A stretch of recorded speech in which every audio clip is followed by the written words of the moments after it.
제발, 제발, 할아버지, 우리 할아버지, 좀 도와주세요. 우리 좀 도와주세요.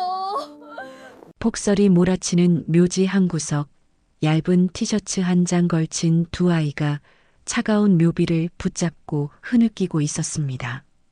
그 모습을 우연히 목격한 한 노인은 그 자리에서 얼어붙고 말았죠. 아이들의 얼굴이 10년 전 죽은 자신의 아들과 너무나 닮아 있었기 때문입니다. 대체 이 아이들은 누구일까요? 왜 이 혹독한 날씨에 묘지를 찾아온 걸까요? 자, 그럼 시간을 열흘 전으로 되돌려 보겠습니다. 12월 초 해가 뜨기도 전인 새벽 5시였습니다. 따르릉, 따르릉. 요란한 알람 소리에 10살 쌍둥이 남매 서준이와 서연이가 화들짝 놀라 눈을 떴습니다. 아이들이 잠든 곳은 따뜻한 방이 아니었어요. 식당 창고 한 구석, 곰팡이 냄새 진동하는 냉동고 옆 차가운 바닥이었습니다. 오빠, 너무 추워. 서연이가 떨리는 목소리로 말했습니다. 서준이는 얇은 담요를 동생에게 더 덮어주며 말했죠. 조금만 참아. 곧 따뜻해질 거야. 하지만 따뜻해질 시간은 없었습니다. 쾅!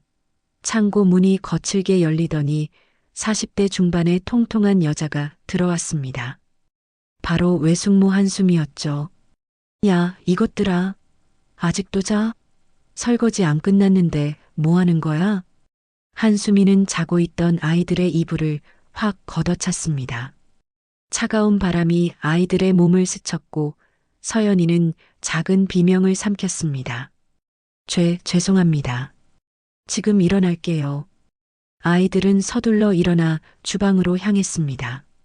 싱크대에는 어젯밤 손님들이 쓰고 간 그릇들이 산더미처럼 쌓여 있었어요. 기름때가 잔뜩 묻은 접시와 냄비들. 10살짜리 아이들의 작은 손으로 감당하기엔 너무 많은 양이었습니다.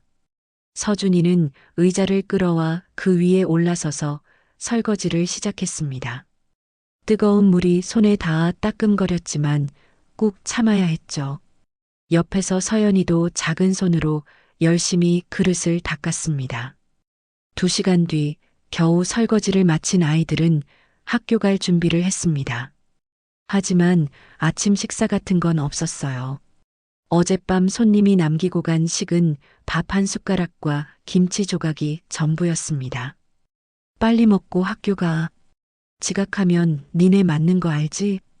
외숙모의 차가운 목소리가 등 뒤에서 들려왔습니다. 학교에서 돌아온 오후 4시 아이들에게 휴식은 없었습니다. 가방도 제대로 내려놓지 못하고 바로 식당 일을 시작해야 했죠. 서준아, 너 홀 청소해. 서연이 너는 반찬 준비. 아이들은 묵묵히 시키는 대로 움직였습니다. 하지만 아무리 열심히 해도 외숙모와 외삼촌 최대성의 눈에 들 수는 없었어요. 아, 이게 뭐야? 테이블에 얼룩 남았잖아. 최대성이 몽둥이를 들고 다가왔습니다. 서준이는 본능적으로 동생을 자기 뒤로 숨겼죠. 죄송합니다. 다시 닦을게요. 죄송하면 다야? 이것들이 밥값은 해야지. 탁! 몽둥이가 서준이의 종아리를 내리쳤습니다. 아이는 이를 악물고 소리를 참았습니다. 울면 더 맞는다는 걸 알고 있었거든요. 밤 10시가 넘어서야 아이들은 숙제를 시작할 수 있었습니다. 하지만 피곤에 지친 눈은 자꾸만 감겼고 연필을 쥔 손은 떨렸죠. 오빠, 나 너무 힘들어. 서연이가 울먹이자 서준이는 동생의 머리를 쓰다듬어 주었습니다. 조금만 더 참자. 엄마가 그랬잖아. 12월 15일에 아빠 계신 곳에 가면 할아버지를 만날 수 있대. 그때까지만 참자. 아이들은 엄마가 남긴 편지를 꼭 쥐며 서로를 다독였습니다. 그 편지만이 지옥 같은 나날을 버티게 하는 유일한 희망이었으니까요. 하지만 아이들은 몰랐습니다. 외숙모와 외삼촌이 자신들의 대화를 엿듣고 있다는 것을요. 여보, 쟤네 뭔가 숨기는 거 있는 것 같지 않아? 한수미가 남편에게 속삭였습니다. 그러게 12월 15일이라 혹시 지수 그년이 뭔가 남긴 게 더 있는 건 아닐까? 최대성의 눈에 탐욕스러운 빛이 스쳤습니다. 아이들의 작은 희망조차 빼앗으려는 악마들. 과연 서준이와 서연이는 약속된 날까지 무사히 버틸 수 있을까요? 12월 15일 새벽 운명의 날이 밝았습니다. 창고에서 잠을 설친 서준이는 낡은 가방을 조심스럽게 열었습니다. 그 안에는 엄마가 돌아가시기 전 마지막으로 쥐어준 물건들이 들어 있었어요. 빛바랜 사진 몇 장, 누렇게 변한 편지 한 통, 그리고 낡은 수첩 하나. 서준이는 편지를 꺼내 100번도 넘게 읽었던 엄마의 글씨를 다시 한번 쓰다듬었습니다. 사랑하는 내 아가들아. 엄마가 미안해. 12월 15일 너희 아빠가 계신 곳으로 가렴. 거기서 할아버지를 만날 수 있을 거야. 할아버지는 세상에서 제일 따뜻한 분이란다. 이 가방을 꼭 가지고 가야 해. 알았지? 오빠, 오늘 갈 수 있을까? 잠에서 깬 서연이가 불안한 목소리로 물었습니다. 응. 오늘 외삼촌이랑 외숙모가 도매시장 간대. 그때 나가자. 두 아이는 떨리는 마음으로 평소처럼 설거지를 했습니다. 다행히 오전 9시 최대성과 한수미가 큰 트럭을 타고 나갔어요. 야, 우리 없다고 놀지 마. 저녁 6시까지 설거지 다 끝내놔. 알았지? 문이 쾅 하고 닫혔습니다. 서준이는 재빨리 동생의 손을 잡고 가방을 챙겼습니다. 아이들에게 두꺼운 옷 같은 건 없었어요. 얇은 티셔츠 위에 해진 점퍼 한 장이 전부였죠. 서연아, 추워도 참아야 돼. 알았지? 응, 오빠. 나 괜찮아. 아이들은 식당 뒷문으로 조심스럽게 빠져나왔습니다. 하늘에서는 벌써 하얀 눈송이가 떨어지기 시작했어요. 편지에 적힌 주소를 보며 버스 정류장으로 향했습니다. 하지만 아이들의 주머니에는 돈이 단 한 푼도 없었어요. 오빠, 우리 어떻게 가? 걸어가야지. 엄마가 그러셨잖아. 산 너머에 있는 공원 묘지래. 지도를 보니 4시간은 걸어야 하는 거리였습니다. 하지만 아이들은 포기하지 않았어요. 눈은 점점 더 거세게 내렸습니다. 얇은 옷을 입은 아이들의 몸은 금세 얼어붙기 시작했죠. 하지만 서준이는 동생의 손을 꼭 잡고 묵묵히 걸었습니다. 1시간, 2시간, 3시간. 서연이의 입술은 이미 파랗게 변해 있었습니다. 오빠, 나 못 갈 것 같아. 안 돼. 조금만 더 가면 돼. 엄마가 할아버지 꼭 만나래. 서준이는 떨리는 다리로 동생을 거의 끌다시피 하며 앞으로 나아갔습니다. 오후 2시 드디어 공원묘지 입구가 보였습니다. 하지만 눈보라는 더욱 거세져서 앞이 보이지 않을 정도였어요. 아빠, 강현우, 어디 있을까? 서준이는 하나하나 묘비를 확인하며 걸었습니다. 손은 얼어서 감각이 없었고 발은 동상에 걸린 듯 아팠습니다. 그때였습니다. 오빠, 저기. 서연이가 떨리는 손으로 한 묘비를 가리켰습니다. 눈을 뚫고 선명하게 보이는 글씨. 강현우 지묘. 아빠다. 아빠 찾았어.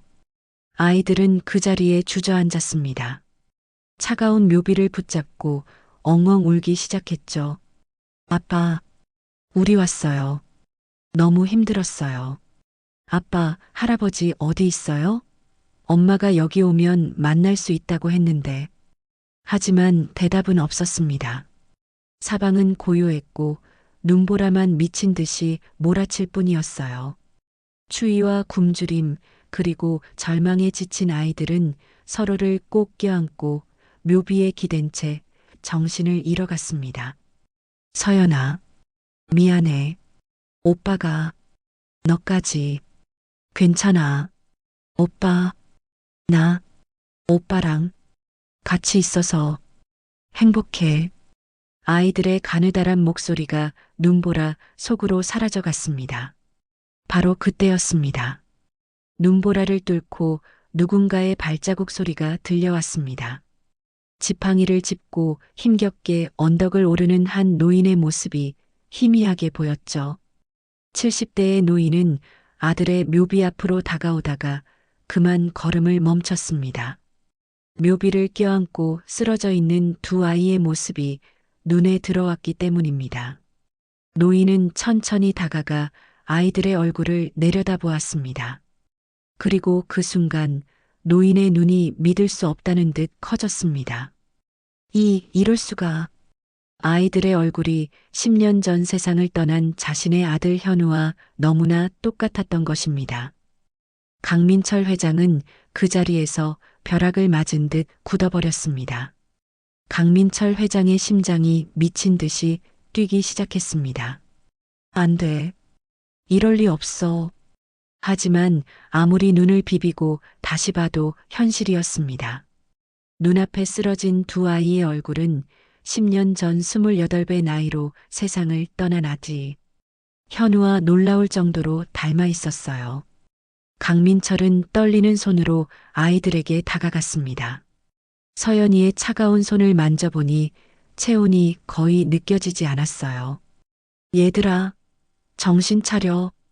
회장은 재빨리 자신의 고급 코트를 벗어 아이들에게 덮어주고 휴대폰을 꺼냈습니다. 박비서, 당장 헬기 띄워. 태성병원 응급팀 총동원해. 아이들이 죽게 생겼어. 전화기 너머로 박 비서의 당황한 목소리가 들렸습니다. 네. 회장님, 무슨 아이들 말씀이십니까? 묻지 말고 당장 움직여.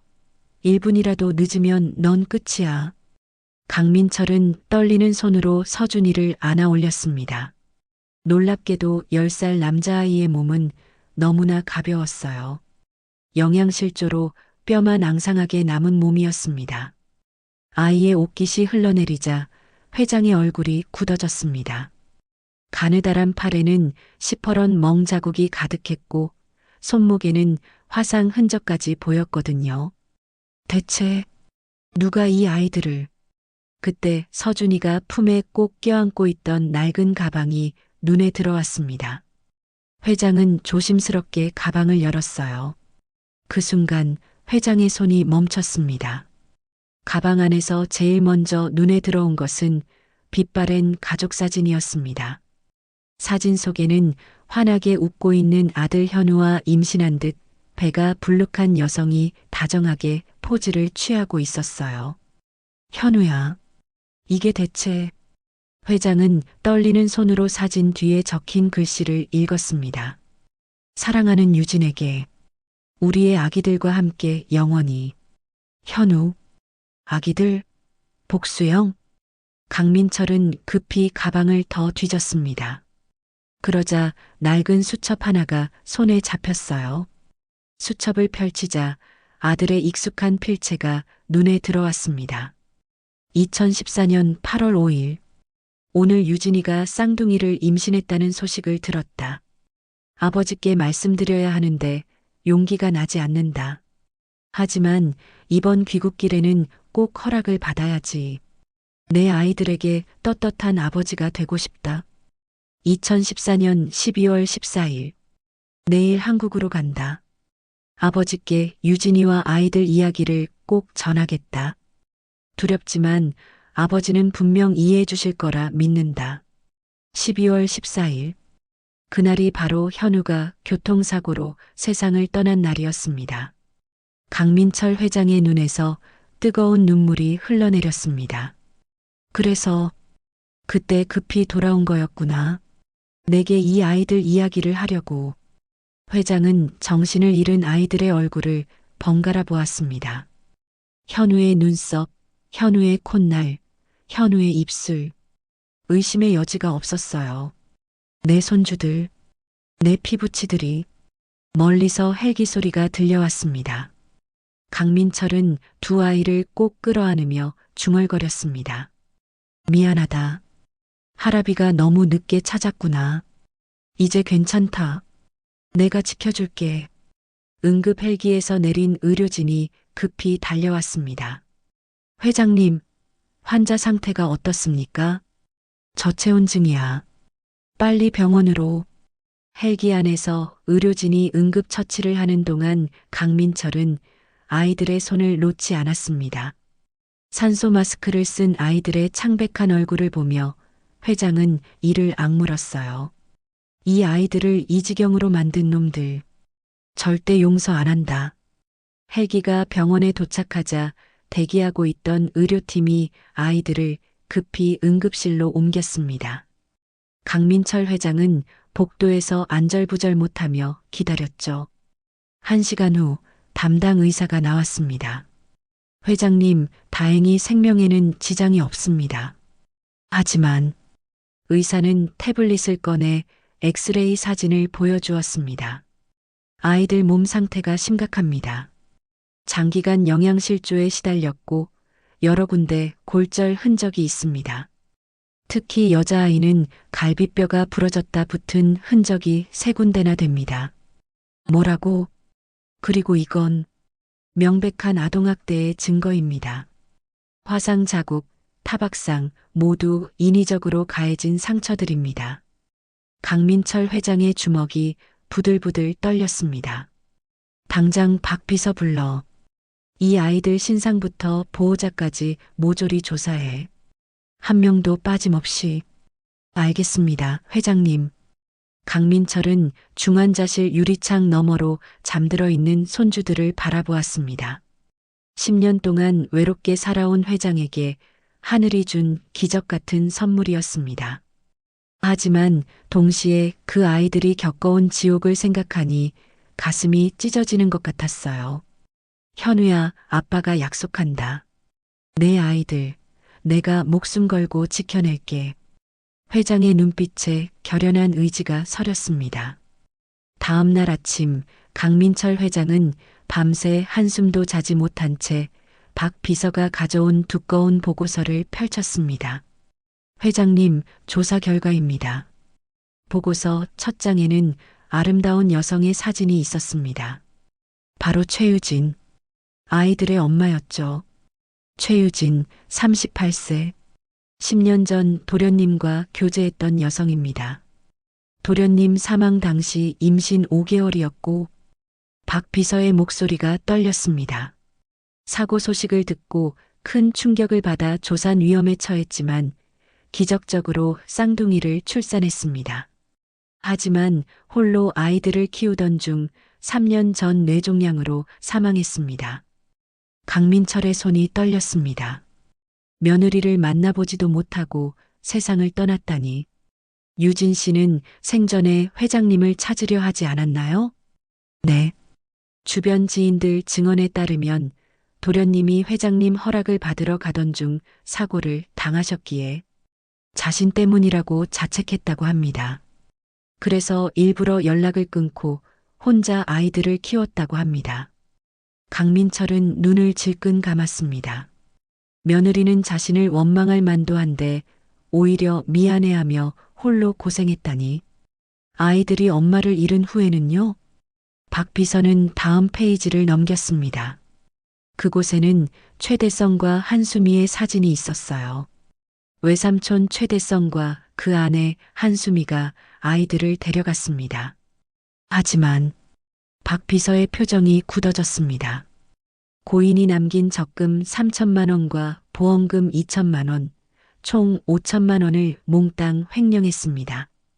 그 돈으로 식당을 확장하고 자기 아들 유학까지 보냈습니다. 뭐라고? 그리고 아이들은 3년간 무급 노동에 시달렸습니다. 학대 신고도 여러 번 들어왔지만 매번 친인척이라는 이유로 묵인됐습니다. 강민철의 눈에서 불꽃이 튀었습니다. 바로 그때 중환자실에서 급한 연락이 왔습니다. 회장님, 남자아이가 깨어났습니다. 회장은 급히 병실로 달려갔습니다. 침대에 누운 서준이가 천천히 눈을 뜨고 있었어요. 하지만 낯선 환경에 깨어난 아이는 극도로 겁에 질린 표정이었습니다. 안 돼. 설거지. 아직 안 끝났는데. 서준이는 링거줄을 뜯으려 애쓰며 바들바들 떨었습니다. 얘야, 진정해라. 여기는 병원이야. 강민철이 다가가자 서준이는 더욱 움츠러들었습니다. 죄송해요. 때리지 마세요. 제가 잘못했어요. 그 모습에 회장의 가슴이 미어졌습니다. 10살짜리 아이가 어른을 보자마자 용서를 빈다니. 강민철은 천천히 무릎을 꿇고 아이와 눈높이를 맞췄습니다. 서준아, 나 좀 보거라. 나는 내 할아버지란다. 내 아빠 현우의 아버지야. 서준이의 눈동자가 흔들렸습니다. 할아버지. 어? 그래. 엄마가 편지에 쓴 그 할아버지다. 미안하다. 내가 너무 늦게 찾았구나. 강민철은 품에서 현우의 일기장을 꺼내 아이에게 보여주었습니다. 이게 내 아빠가 쓴 거야. 아빠는 너희들을 세상에서 제일 사랑하셨단다. 서준이는 떨리는 손으로 일기장을 받아들었습니다. 아빠의 글씨를 보자 눈물이 주르륵 흘러내렸어요. 아빠, 정말 우리 사랑했어요? 그럼, 너희를 위해 목숨도 아끼지 않으셨어. 그 순간 서준이의 단단하게 쌓아 올렸던 방어막이 무너져 내렸습니다. 3년간 참아왔던 눈물이 터져 나왔죠. 할아버지, 우리 너무 힘들었어요. 외삼촌이랑 외숙모가 맨날 때리고 밥도 안 줬어요.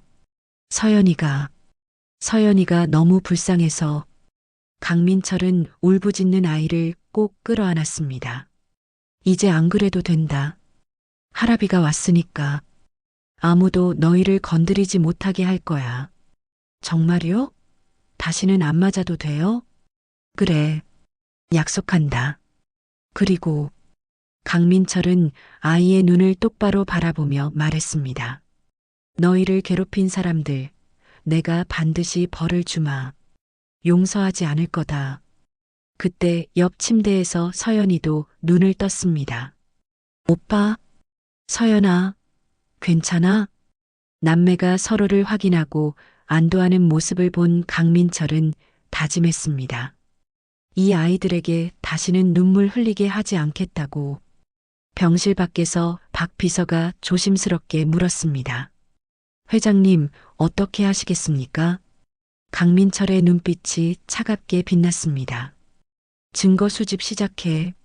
식당 위생 상태, 불법 노동, 횡령 증거, 모조리 확보해. 그리고 회장은 창밖을 바라보며 냉정하게 말했습니다. 내가 직접 저 인간들을 만나러 갈 거야. 내 손주들이 당한 일을 똑같이 돌려줄 때까지는 절대 물러서지 않을 거다. 복수의 칼날이 서서히 갈리고 있었습니다. 한편 전혀 모르는 최대성과 한수민은 식당에서 아이들을 찾으며 난리를 치고 있었습니다. 여보, 애들이 도망간 지 이틀째야. 경찰에 신고할까? 미쳤어? 애들 몸에 멍 자국 들키면 우리 끝장이야. 조용히 찾아. 하지만 그들은 몰랐습니다. 이미 심판의 그림자가 코앞까지 다가와 있다는 것을 말이죠.